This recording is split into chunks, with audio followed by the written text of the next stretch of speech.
Ayon sa alamat, ang sinumang makakuha ng pag-aproba ng Divine Sword ay magkakaroon ng walang katapusang kapangyarihan at magiging bagong hari. Ngunit sa loob ng 300 na taon ay walang makalapit dito nang marinig ito ng hari, agad siyang nagdaos ng isang malaking kompetisyon. Kung sino ang makakabunot ng espada ay hindi lamang makakatanggap ng gantimpala na $1 billion kundi mapapakasalan din niya ang prinsesa.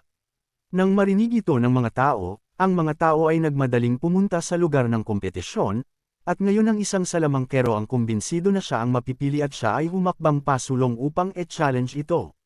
Nagsumikap siya papunta sa barrier ng espada ng 2 hakbang pasulong ngunit wala siyang magawa.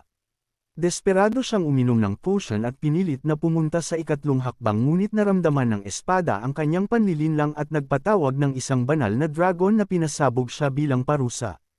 Ang mga manunood ay nanginginig sa takot, ngayon ang isang mayamang binata na Panginoon na naakit ng kagandahan ng prinsesa ay nagpasya na sumubok ng malapit na siya sa kanyang 3 hakbang sa sobrang tiwala siya sa kanyang sarili.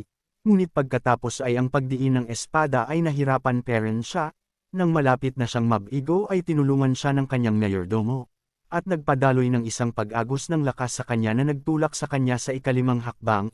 Ang espada na parang pinukaw ay nagpakawala ng mas malaking puwersa, at ang mayordomo pagkatapos ay inutusan ang lahat ng mga katulong na ipahiram ang kanilang lakas ng enerhiya sa batang Panginoon, na bahagya siyang itinulak sa 6 na hakbang, ngunit ang espada ay nagpasabog ng kapangyarihan na itinapon siya pabalik sa pagkatalo, ngunit ang hari ay nasiyahan at ipinahayag na ang prinsesa ay ikakasal peren sa mga prinsipe dahil walang naging hari, gayunpaman ay tatanggapin peren niya ang mga prinsipe.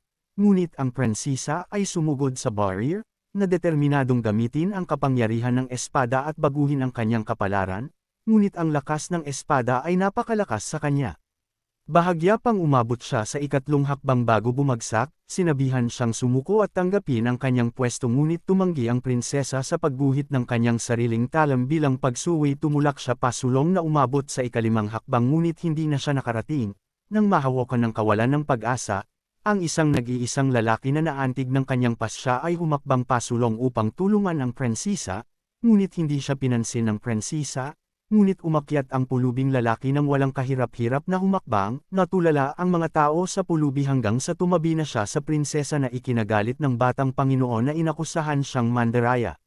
Ngunit walang pakialam ang lalaki. Naglakad siya ng pahakbang hanggang sa tumayo siya sa harap ng banal na espada. Biglang, tinawag muli ng espada ang banal na dragon. Ang mga tao ay naghanda para sa parusa ng lalaki, ngunit ang dragon ay nawala sa hangin. Inakyat ng lalaki